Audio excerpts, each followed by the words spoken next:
The rain in Blackwood was less of a shower and more a relentless, icy weeping. It sluiced down the windows of the Blackwood Police Department, blurring the familiar, fluorescent-lit misery of the precinct. Inside, Detective Alex Vance, a man whose 40 years sat heavy on his face like unfiled paperwork, watched the drops race. His partner, Detective Maya Reyes, a sharp, cynical observer 2 decades his junior, slammed a styrofoam cup onto his desk, the brown liquid sloshing dangerously close to a stack of cold case files. Coffee, old man. Unless you're planning on solving the Obsidian case by osmosis. Vance didn't flinch. The Obsidian case, a name slapped onto it by a bored desk sergeant, was a year old, stone cold, and had cost the previous lead investigator his job and his marriage. It involved 3 disappearances over 6 months, all within a 2-mile radius of the defunct Blackwood lumber mill. No ransom, no witnesses, no struggle. Just people, a history professor, a nurse, and a college student, vanishing like puffs of smoke in a hurricane. The only link, a faint, almost invisible trace of a black, crystalline substance found at each location. It's not osmosis, Maya, Vance said, picking up the latest file, the student, Sarah Jenkins.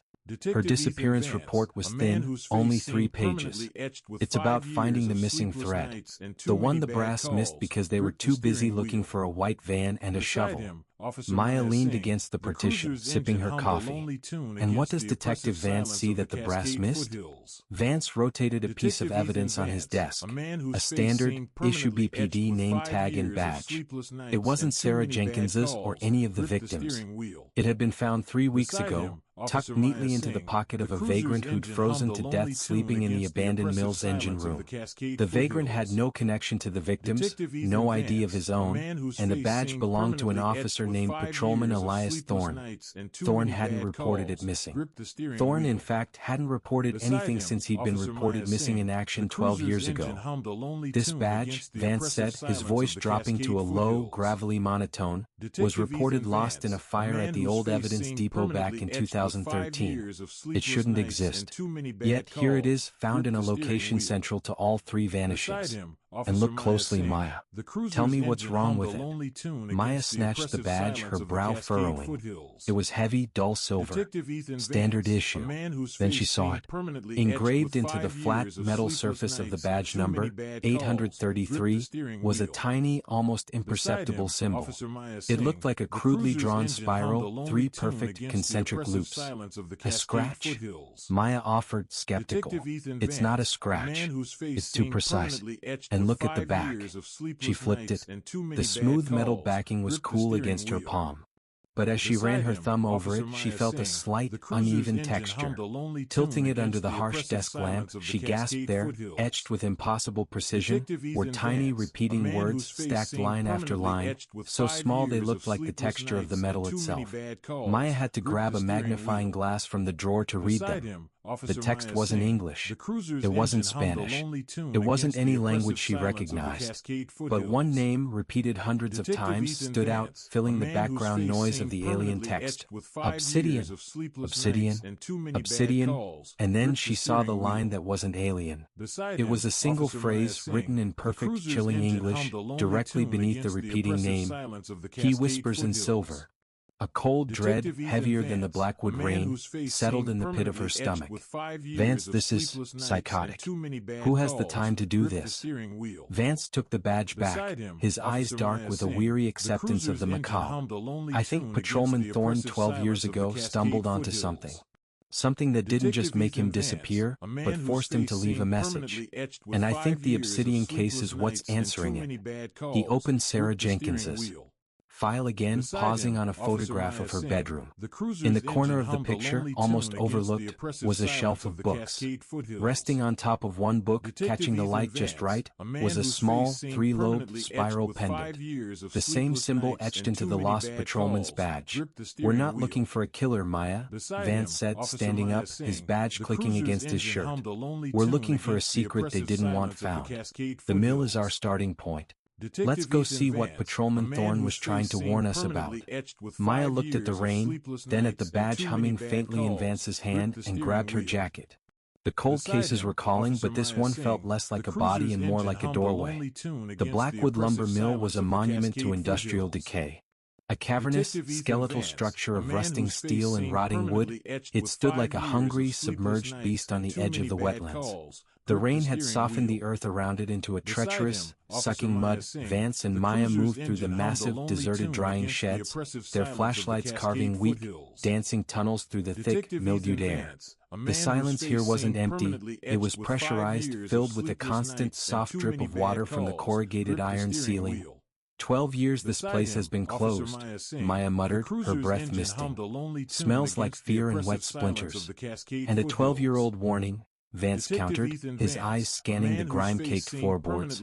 He stopped at a section near the main conveyor belt, the exact spot where the freezing vagrant had been found with Patrolman Thorne's badge. Vance knelt, shining his light intensely. He wasn't looking for blood or struggle. He was looking for the obsidian substance. It was described in the original file as a fine, black, crystalline residue, almost like volcanic ash, but chemically inert and non-organic that he found it. A tiny cluster of glittering dark specks caught the beam, wedged between two warped floorboards. They looked beautiful, almost sinister, under the light. He carefully collected a sample with a sterile swab. It's here, he confirmed. But Thorne didn't just die here. The location of his badge, tucked in a man's pocket, not dropped, suggests a deliberate act. He wanted someone to find it, but not easily. Maya, meanwhile, had moved toward the foreman's office, a small, enclosed space overlooking the mill floor. She noticed something odd about the doorframe. The wood was warped and splintered, but not from natural decay. It looked like something powerful had been wedged between the frame and the door repeatedly. Vance, check this out. Vance joined her. The wood was deeply scored. Attempted break-in? Look closer. Maya ran a gloved finger along the scoring. The indentations are rhythmic. They're not from a crowbar. They look pressed. Vance shined his light on the marks, his eyes narrowing. The marks weren't random. They formed a sequence of short and long gouges. It's Morse code. Vance breathed, recognition dawning chillingly. It's too spaced out, too precise to be random force. Maya retrieved her phone and began painstakingly translating the sequence of dents and spaces. The rain outside seemed to intensify, drumming a frantic rhythm on the roof. She read the translated phrase aloud, her voice wavering slightly. 833 is the key. Look for the three fingers. Silence fell, thick and absolute, save for the dripping. 833. Vance repeated, touching his own chest where his badge lay. Thorne's badge number. He left us a key and a lock. But what are the three fingers? They pushed the rickety office door open. Inside, the room was mostly gutted. A broken desk, a fallen filing cabinet.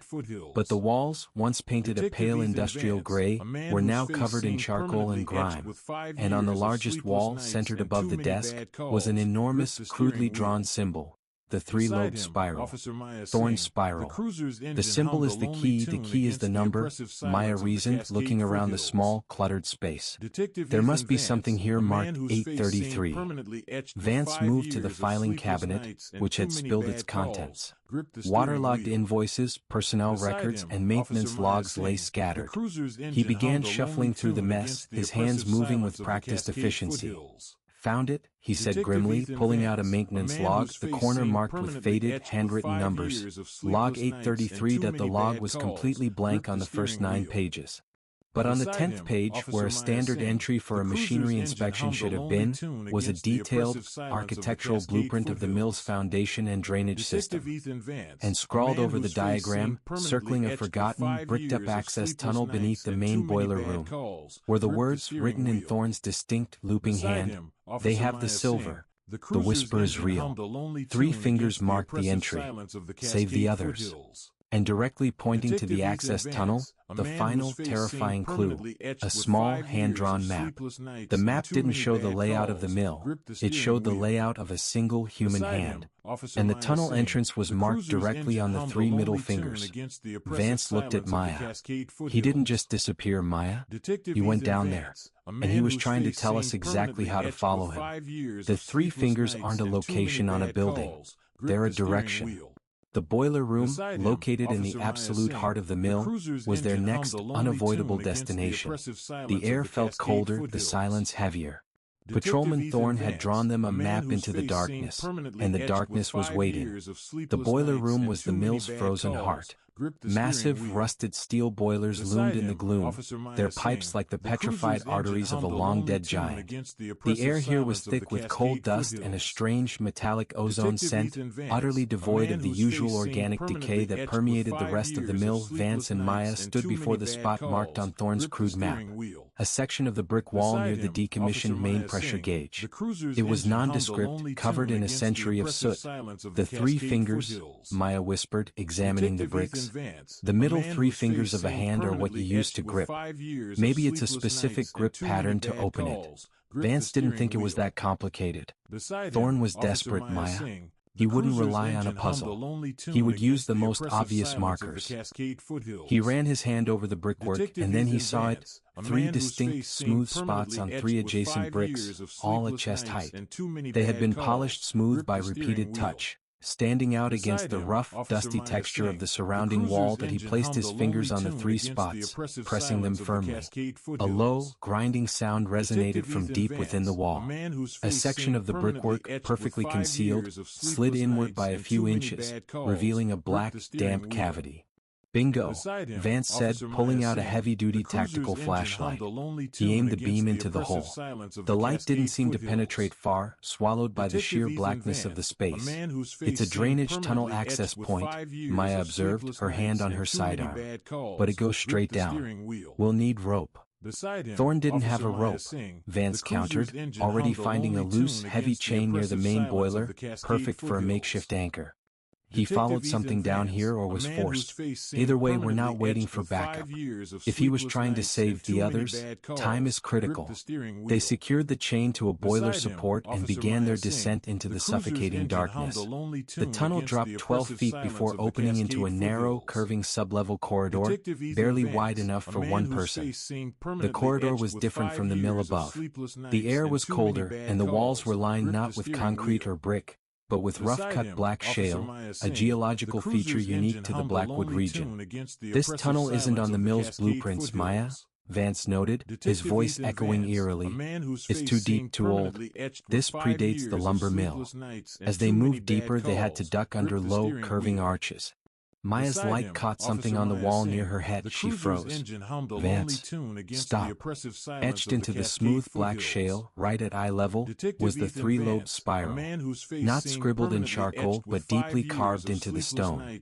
Next to it, in the same impossible precision as the writing on Thorne's badge, was a sequence of symbols that defied interpretation. A series of sharp lines and repeating dots that seemed to throb in the flashlight beam. "Patrolman Thorne was here," Vance stated, his voice tight. "He left a trail. But this looks like something ceremonial." They followed the markings for what felt like an hour, the tunnel winding deeper, the metallic ozone smell growing stronger. Then the ceiling finally opened up into a vast, underground chamber that it wasn't natural. The chamber was perfectly circular, 30 feet across, its entire perimeter carved with the 3-lobed spiral, repeated over and over. In the center there was a raised, flat stone altar. But what truly stopped them was the silver. Lining the edge of the altar, arranged in a perfect geometric array, were dozens of items. Wristwatches, wedding bands, belt buckles, even a dental filling, all made of polished silver. They weren't valuable, just commonplace, everyday silver objects. And scattered among the silver, they finally saw the first real, undeniable evidence of the missing people. "Sarah Jenkins's pendant?" Maya gasped, pointing a shaking finger. The 3-lobed spiral pendant from the photo lay on the altar, its silver chain neatly coiled. Next to it were the eyeglasses of the history professor, Dr. Ethan Cole, and the stainless steel name pin of the nurse, Lena Harmon, all arranged with meticulous, disturbing care. Then Vance's flashlight beam caught the final object on the altar. Tucked in the very center it was Patrolman Thorne's wallet. Inside, his driver's license was still intact, but written on the inside leather flap in what looked like dried obsidian residue was one last message, not directed at them but at the place itself. It was a single chilling word that explained the silence, the silver, and the fate of the missing Hunger. Before they could process the meaning, a faint, high-pitched whisper seemed to slither out of the darkness behind them, echoing off the circular walls. It wasn't a voice. It sounded like the friction of metal, a dry, hissing sound that seemed to be saying only one word, repeated in a manic, rising loop. Silver, silver, silver. The light from their flashlights suddenly sputtered, dimmed, and then plunged the chamber into absolute blackness. Vance and Maya were trapped, deep below the earth, with whatever was feeding on the mill's secret. The darkness was immediate, total, and suffocating. It felt less like the absence of light and more like a physical pressure, a thick, living shroud pressed against their eyeballs. The metallic whispering instantly intensified, no longer a faint echo but a swirling, dry hiss that seemed to originate from inches away, constantly repeating, "Silver, silver, silver." Maya swore under her breath, fumbling for the backup flashlight on her utility belt. "Don't move, Maya." Vance's voice was a low, urgent rasp next to her, utterly calm despite the panic. "Stay quiet. That sound? It's reacting to us. It's close." He clicked his primary flashlight. Nothing. He slammed the butt of it against his palm. Still nothing. Whatever had caused the power failure wasn't a short circuit. It felt deliberate. The whispering reached a crescendo, 1,000 tiny metallic scrapes, vibrating the air around their ears. Then abruptly the noise cut off. The resulting silence was heavier, more terrifying than the sound itself. "Vance," Maya whispered, her voice barely audible. "I can't see my hand in front of my face. Did you hear that? It sounds like wind chimes made of razor blades." "I heard it. Focus. We have to get out of this chamber. The entrance is..." Vance trailed off, realizing his disoriented position. "It's near the altar. Move slowly, follow the wall, and touch nothing." They shuffled forward, one cautious, scraping footstep at a time. The black shale walls were slick and cold under Maya's fingertips. Then Vance stopped dead. The air, he breathed, is changing. It smells clinical, like a clean room. They had only taken 4 steps, yet the environment felt fundamentally altered. The humidity of the tunnel was gone, replaced by a dry, sterile chill. Maya extended her free hand, expecting to hit the wall, but her fingers encountered smooth, cold steel. She quickly retracted her hand as if burned. "Vance, the walls changed. We're in a metal corridor. Where did the shale go?" Before Vance could respond, a low, rhythmic thump echoed from down the newly discovered steel corridor. It sounded like something large, heavy, and mechanical, moving with deliberate slowness. Thump, thump. Vance pressed himself flat against the cold metal, pulling Maya close. "We didn't pass a door, Maya. We didn't cross a threreshold. We were in a stone room and now we're in a steel hallway. The tunnel isn't stable." "Or," Maya suggested, her voice shaking, "it's not a tunnel. It's a trap." The thump grew louder, closer. They could now feel the vibration through the steel floor. Suddenly, a single weak beam of light sputtered to life. Not from a flashlight, but from a source down the corridor, bobbing erratically. It was a faint, greenish glow. The light illuminated a grotesque sight. The source was a small, crudely fashioned lamp, cobbled together from wire, a shard of reflective obsidian crystal, and a decaying battery pack. The crystal was the source of the faint, sick green light. And holding the lamp was a man that he was impossibly gaunt, dressed in the faded, mud-caked remnants of a Blackwood police patrolman's uniform. His badge number, clearly visible in the weak light, was 833. "Thorne," Vance breathed, his training briefly overriding his fear. "Patrolman Thorne. Thorne, it's Detective Vance. We got your message. We're here to help." Patrolman Elias Thorne turned his head slowly.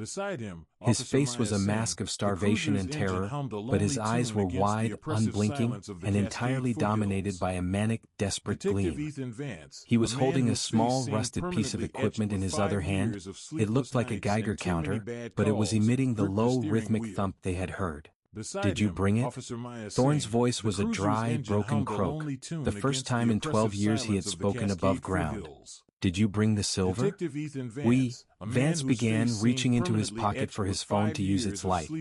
But Thorne's eyes locked onto the simple, non-silver buckle of Vance's belt, and his gaze shifted instantly to the small silver wedding band on Vance's left hand. A slow, terrifying smile stretched Thorne's cracked lips, revealing teeth that looked unnaturally long and gray. The manic gleam in his eyes became pure, ecstatic hunger.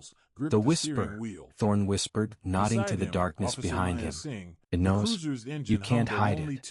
Before Vance could react, Thorne dropped the crude lamp and lunged, not for Vance's weapon or throat, but directly for the silver wedding band on his finger. Vance reacted on instinct, sidestepping the emaciated form and slamming his elbow into Thorne's ribs. Thorne let out a dry, high-pitched shriek, a sound that wasn't human pain but raw, frustrated hunger. And as Thorne stumbled, the source of the whispering returned, louder and closer than ever. It wasn't coming from the tunnel now. It was coming from Thorne. The metallic hiss of silver was emanating from his own throat, like a parasite speaking through its host. The blackness around them seemed to shiver and thicken, and the rhythmic thump of Thorne's strange device began to beat faster, a frantic, warning drum. Vance knew one thing: Thorne wasn't trying to save them. He was trying to offer them. Thorne struck with a strange, wiry strength. Vance, 10 years past his prime but hardened by a lifetime of street fights, could do little more than keep the patrolman's clawed hands away from his silver wedding band. Maya's secondary light. "Now!" Vance shouted, slamming Thorne into the steel wall. The impact rang hollow like hitting an empty oil drum. Maya snapped on the compact tactical light at her belt. Its beam only cut a 5-foot circle through the dark, but it was enough to shatter the oppressive blackness. The light hit Thorne's face. His eyes were no longer human. A black, pearlescent membrane slicked over them, and the whispered word "silver" vibrated through his vocal cords, visible as a quivering under his skin. When the beam swept across the steel walls, Maya saw what Vance had smelled: obsidian residue. It was not inert dust. It clung in vein patches across ceiling and walls, glittering faintly in the weak light. And it was moving. Tiny, microscopic black particles were peeling away from the clustered patches and swirling toward Thorne, cloaking him in a dim, crawling shadow. "It's feeding him, Vance. That obsidian dust. It's a parasite." Vance seized the moment. He drove a brutal right hook into Thorne's jaw. The sound was disturbingly soft. Thorne didn't drop. He only staggered, his head lolling at an unnatural angle before snapping crisply back into alignment. "He doesn't feel pain, Alex. He's gone." Maya screamed. Thorne lunged again, this time with a raw, animal shriek that drowned out the metallic whisper. Vance sidestepped, drawing his service weapon but holding his fire. He couldn't just shoot a missing officer, no matter how clearly possessed, without confirmation. Thorne saw the hesitation and exploited it. He tackled Vance. They crashed to the floor. Vance's light skittered away down the steel corridor. They grappled in a half-lit confusion as the strange device Thorne had planted nearby thumped faster and faster. Maya swung her beam to search for Vance's fallen light, and instead caught the source of the rhythmic thump. Thorne's homemade Geiger counter wasn't measuring radiation. It was bolted directly into the steel floor, and the thump was the sound of an internal mechanism cycling. It wasn't a warning. It was a trigger. Following the thin cable from the device, Maya traced it to the wall where the steel met the next arched section of corridor. There she spotted 3 distinct circular indentations. The same 3 fingers pattern from the boiler room, except here they were formed from polished black obsidian. Vance, the 3 fingers. It's a pressure plate. Thorne's trying to activate something. As if cued by her realization, Thorne let out one last ragged gasp. For a heartbeat, his own voice forced its way through the silver whisper, shuddering and broken. As a separate. It HH hunts. Silver. It B-builds. Then the silver whisper swallowed him whole again. Thorne hurled Vance aside. The detective hit the floor hard. Thorne staggered forward, guided not by sight now, but by a primal pull toward Vance's silver wedding ring. He stepped directly onto the 3 obsidian pressure points. Thwomp. The mechanism cycled once. Not the steady rhythmic thumping. This was a single heavy concussion that rolled through the steel floor and walls. The air pressure dropped at once. Ahead of them, a seamless stretch of the steel corridor, a passage that had seemed endless, slid sideways with a hydraulic hiss. What it revealed was not another tunnel. It was a small high-tech observation room, utterly wrong for a 19th-century lumber mill. Ranks of aging electronics hummed and blinked red and green. A single pane of bulletproof glass looked out over the steel hallway where they stood. And seated before the control console, calmly filling out a handwritten ledger, was a figure in a lab coat, utterly unmoved by the violence that had just played out. This was not some relic of Thorne's past patrol. This was the living architect of the Obsidian case. The figure raised their hat slowly. They wore a simple clear plastic face shield. They smiled, a calm, utterly empty smile, and held up a small, gleaming black crystal, about the size of a golf ball. Pure obsidian. Officer Thorne was never the threat, the figure said, their educated voice smooth and steady, carried through the intercom. He was bait. And you, Detective Vance, just paid his price. They tapped the crystal lightly against the bulletproof glass. In the corridor, the air vibrated. The silver objects on the makeshift altar in the room behind them rang out with a sharp, chiming ping. And then Maya saw it. Vance's silver badge, his duty shield, on his chest. As she watched, a thin black fissure of obsidian spread like a spider web across the tarnished metal, radiating from the engraved number 833, the number that had once belonged to Thorne. The silver was being corrupted, consumed. The Whisper had come to collect. Vance scrambled back, his gaze fixed on his chest. The thin, black capillary lines of the obsidian were creeping across his badge, a sickening organic infection on the sterile silver. The rhythmic thump from Thorne's drop device was now a furious, high-speed clicking. Maya aimed her compact light and her weapon at the glass-enclosed figure in the observation room. The person, whose gender was obscured by the lab coat and the plastic face shield, was calmly admiring the obsidian crystal in their hand. "Get away from the window," Maya shouted, her voice echoing in the metal tunnel. The person chuckled, a dry, intellectual sound. "Detective Reyes, I presume? You see, the beauty of this chamber, which I affectionately call the Harvest Chamber, is that it adapts. The patrolman's little trap? Merely to guide you to the activation panel. Thank you for your cooperation." The figure, the architect, gestured toward the walls. As if on cue, a series of recessed vents opened silently, releasing a plume of cold, fine black dust into the air. Pure, aerosolized obsidian. Vance immediately yanked his shirt up over his nose and mouth. "Air filtration, Maya. This isn't just dust, it's the contagion."